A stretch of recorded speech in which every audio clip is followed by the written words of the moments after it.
Telugu story time for kids official. పిల్లలు, వర్షపు చుక్కల్లో మాయాశక్తి ఉంటే ఎలా ఉంటుంది? ఈరోజు మనం తెలుసుకోబోతున్నాము. మాయా వర్షపు చుక్కల కథ. అనగనగా ఒక చిన్న పల్లె. అక్కడ చిన్నారి లావణ్య తన అమ్మమ్మతో కలిసి ఉండేది. లావణ్యకు వర్షం అంటే చాలా ఇష్టం. ప్రతిసారి వర్షం పడితే ఇంటి ముంగిట కూర్చొని చుక్కలు జారిపడడం చూస్తూ ఆనందించేది. ఒకరోజు ఆకాశం నల్లగా మారి గాలి గట్టగా వీచింది. వెంటనే మొదటి వాన చుక్క నేలపై పడింది. ఆ చుక్క తాకగానే లావణ్యకి వింత అనిపించింది. చుక్కల్లో చిన్న కాంతి మెరిసింది. అమ్మమ్మ చూడు, ఈ వాన చుక్క మెరుస్తుంది అని లావణ్య ఆశ్చర్యపోయింది. అమ్మమ్మ చిరునవ్వు చిందిస్తూ చెప్పింది, ఇది సాధారణ వాన కాదు తల్లి, ఇది సంవత్సరంలో ఒక్కసారి వచ్చే మాయా వర్షం.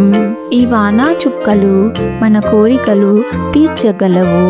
లావణ్య కళ్ళు పెద్దవయ్యాయి. అయితే నేను కోరుకుంటే ఏదైనా నిజమవుతుందా అని అడుగుతుంది. అవును, కానీ జాగ్రత్త, ఈ చుక్కలు స్వార్థపూరిత కోరికలు తీర్చవు, అవి మంచికి మాత్రమే ఉపయోగపడతాయి, అమ్మమ్మ హెచ్చరించింది. లావణ్య తన మిత్రుడు రాజును గుర్తు చేసుకుంది. అతని పుస్తకాలు తడిసిపోయాయి. స్కూల్కి వెళ్ళడం కష్టంగా ఉంది. ఆమె మాయా చుక్కను తన చేతిలో పట్టుకొని కోరుకుంది. రాజుకి కొత్త పుస్తకాలు కావాలి అనే. తర్వాతి క్షణం రాజు ఇంటి తలుపు దగ్గర ఒక పెద్ద పెట్టె వచ్చింది. అందులో కొత్త పుస్తకాలు. రాజు ఆనందంతో లావణ్యకి ధన్యవాదాలు చెప్తాడు. పల్లెలో ఒక బీద రైతు పొలం ఎండిపోయి పంటలు నాశనమయ్యాయి. లావణ్య మాయా చుక్కను మళ్ళీ పట్టుకొని కోరుకుంది. రామయ్య పొలం పచ్చగా మారాలి అని. ఆకాశం ఒక్కసారిగా మబ్బులతో నిండిపోయి ఆ పొలంపై మాత్రమే వర్షం పడింది.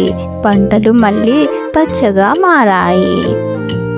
ఇప్పటికే లావణ్య ఒకే ఒక్క మాయా చుక్క మిగిలింది.